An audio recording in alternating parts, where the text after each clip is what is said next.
teras samping yang megah, tempat itu sudah dipenuhi oleh kegelapan. Ada apa ini? Ya, mengapa bisa mati lampu? Kalista Gongsun dan juga Kathleen Zhao sama-sama merasa bingung. Kalian berdua, kalian tidak apa-apa bukan?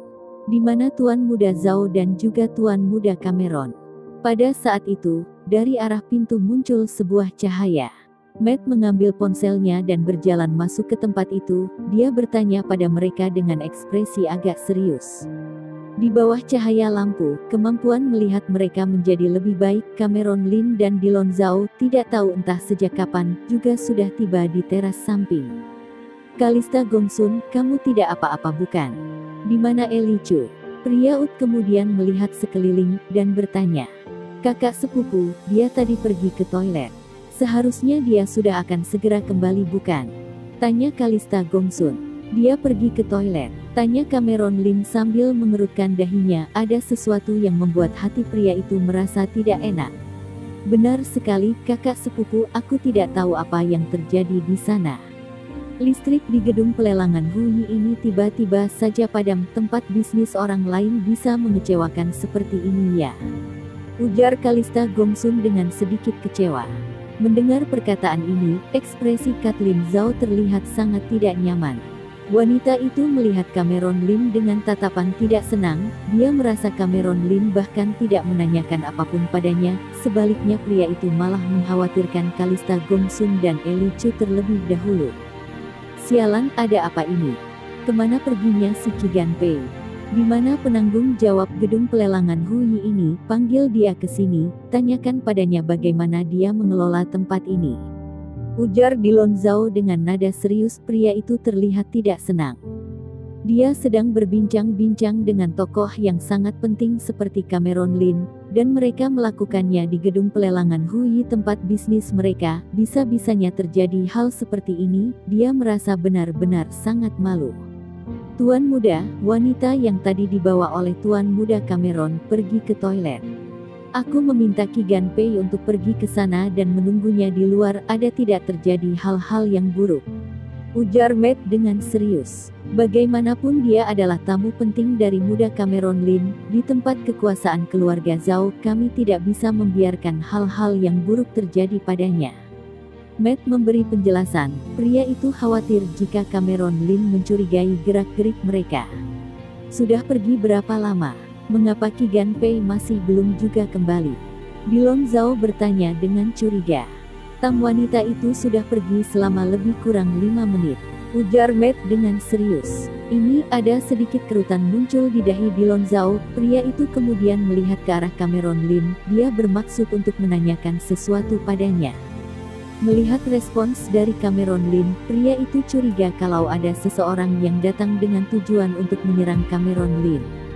Tetapi orang sehebat, jika diserang seperti ini, bisa dibayangkan akan memiliki akhir mengerikan seperti apa. Wajah Cameron Lin tidak memperlihatkan ekspresi apapun ketika dia ingin mengatakan sesuatu. Tiba-tiba saja, 2 orang pengawal pribadi dengan setelan jas berjalan ke arah mereka dengan gugup. Lapor Tuan Muda Zhao, sepertinya telah muncul sesuatu di gedung pelelangan Huyi ini. Orang-orang di gedung pelelangan Huyi generator mengangkat telepon. Aku sudah memerintahkan orang untuk melihat ke tempat itu. Dan lagi Tuan Muda Zhao, mungkin tadi pengawal pribadi Anda setelah bertempur dengan orang lain. Kami mendengar begitu banyak suara. Apo, pengawal pribadiku? Wajah Dilon Zhao kemudian berubah dingin. Pria itu terlihat sangat gugup. Qigan Pei bertempur dengan orang lain. Mereka yang bisa menandingi Qigan Pei pastilah bukan orang sembarangan. Bisa dilihat ini adalah sebuah masalah yang sangat besar.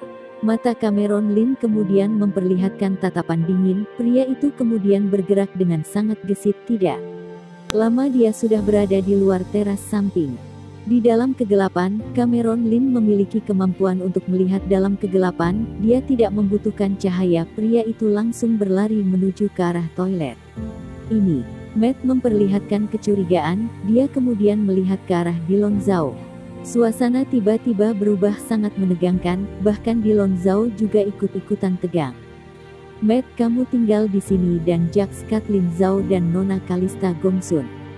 Aku akan mengikutinya sendiri ke tempat itu. Aku ingin melihat siapa yang berani membuat onar di tempat keluarga Zhao. Setelah memberi pesannya, wajah Dilong Zhao kemudian terlihat sangat dingin dan beranjak dari tempat itu. 1 menit kemudian, Cameron Lim sudah muncul di koridor toilet. Eli Chu. Cameron Lim memanggil namanya, tidak ada seorang pun yang membalasnya, dan suaranya bergema di koridor tersebut. Di sekitar tempat itu tidak ada siapapun, di sana sangat hening, di dinding itu muncul sebuah lubang, sepertinya ada sebuah dorongan yang sangat kuat yang menghancurkannya. Wajah Cameron Lim kemudian berubah sangat serius. Awalnya dia sudah memiliki firasat buruk, setelah mendengar pengawal pribadi melaporkan situasi, pria itu segera menyadari telah terjadi sebuah hal yang sangat buruk. Yang bisa bertarung melawan Qi Ganpei pastilah orang yang sangat kuat, bisa dilihat kalau kemampuan pria itu benar-benar sangat hebat. Sementara Qi Ganpei juga ke tempat itu untuk menjaga Eli Chu. Jelas sekali ini adalah sesuatu yang sudah direncanakan.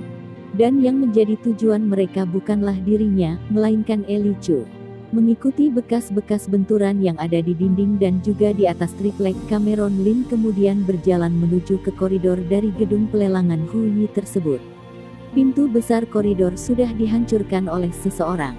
Di tempat itu, tidak ada cahaya apapun, dan ada aroma darah memenuhi tempat itu, di dindingnya masih ada bekas darah. Wajah Cameron Lim berubah menjadi sangat serius, kemudian terdengar gerak langkah kaki, perlahan-lahan suaranya terdengar sangat keras. Di sudut lain, pada belokan di jalan di gedung pelelangan Hu Yi tersebut. PILIPALA, peng peng peng. Terdengar suara pukulan tidak henti-hentinya bergema, yang juga tersamarkan oleh suara langkah kaki. Hanya terlihat bayangan hitam yang bergerak sangat cepat, kemudian pedang yang memantulkan cahaya di dalam kegelapan, membuat hati orang-orang benar-benar sangat tegang. Di dalam kegelapan, terdapat pantulan dari cahaya pedang. Aroma darah kemudian memenuhi tempat tersebut. Ah! Qi Ganpei kemudian menjerit kesakitan, sebuah pisau menusuk dan menancap di bahunya. Pria itu kemudian berjalan mundur beberapa langkah, wajahnya memperlihatkan kesakitan, dan terlihat pucat. Beberapa orang berpakaian hitam yang membawa pedang berada di hadapannya, perlahan-lahan mereka kemudian mendekatinya. Eli Chu berdiri tidak jauh dari sana, wanita itu menutup mulutnya, wajahnya terlihat sangat tegang. Apakah kalian adalah orang-orang Fusang? Ini adalah teknik Qianji Division bukan? Qi Ganpei menanyakannya dengan serius, untuk siapa kalian datang ke tempat ini? Berani sekali kalian membuat onar di tempat kekuasaan keluarga Zhao. Hanya beberapa jurus Qi Ganpei sudah mengetahui latar belakang dari kawanan berbaju hitam tersebut. Mereka adalah kawanan kelompok Fusang, dan mereka adalah Qianji Division yang sangat terkenal dari negara Jepang Fusang. Mereka semua adalah orang-orang yang sangat hebat, bahkan dirinya hanya bisa bertahan. Dia tidak paham, mengapa orang-orang hebat seperti mereka, bisa tidak malu seperti ini kemudian menyerang seorang wanita yang sangat lemah. Kamu tahu tentang jurus Qianji Division kami? Menarik sekali. Pemimpin mereka kemudian berbicara dengan suara seraknya, kamu Juk sepertinya bukan orang biasa, kamu bilang keluarga Zhao. Kamu bukannya membantu Cameron Lim membereskan masalah. Kalau begitu aku peringati kamu untuk jangan terlalu banyak ikut campur, segera menyingkir. Sasaran kami adalah wanita ini dan juga Cameron Lim. Suara pria berbaju hitam itu terdengar sangat berbahaya. Cameron Lim. Qi Ganpei kemudian terlihat sangat serius, akhirnya dia tahu ada apa sebenarnya ini. Dia sebenarnya hanya datang melaksanakan tugasnya untuk menjaga tamu yang dibawa oleh Cameron Lim, dia tidak menyangka bisa muncul masalah sebesar ini. Tempat ini adalah wilayah kekuasaan keluarga Zhao, lingkaran tersembunyi negara Long memiliki wilayah tersendiri. Qi Ganpei dengan menambahkan mungkinkah di dalam negara Long, aku akan membiarkan kalian orang-orang Fusang, menyembunyikan jati diri kalian, kemudian membunuh orang. Kalau begitu matilah kamu. Pria berbaju hitam dengan dingin mengatakannya. Sesaat kemudian, suara pedang-pedang panjang itu kembali terdengar, cahaya dari pedang-pedang tersebut terlihat seperti kilat petir. Qi Ganpei kemudian membalikkan tubuhnya, dia lantas melancarkan sebuah tinju dari pria itu secepat angin, bergerak tidak henti-hentinya menangkis serangan dari pedang-pedang tersebut. Berikutnya, beberapa pria berbaju hitam itu kemudian menyerbunya, mereka menyerang Qi Ganpei secara bersamaan. Setelah melancarkan 5-6 jurus, Qi Ganpei bukanlah lawan mereka. Ketika dalam posisi tersudut, dia menerima beberapa sayatan, sekujur tubuh pria itu mengeluarkan begitu banyak darah, dia kemudian dihajar hingga melayang berpuluh-puluh meter dan tubuhnya kemudian menabrak dinding, dan membentuk sebuah lubang yang cukup besar di belakangnya. Uhuk, bibir dari Qi Ganpei kemudian mengeluarkan darah. Pria itu kemudian berbaring di lantai, sekujur tubuhnya terasa sangat kebas, pria itu sudah dihajar habis-habisan. Pergi dan bunuh wanita itu, ujar pemimpin dari kawanan Fusang itu. Li Chu kemudian menutup bibirnya, wanita itu bergerak mundur perlahan-lahan, matanya memperlihatkan tatapan ketakutan yang amat sangat.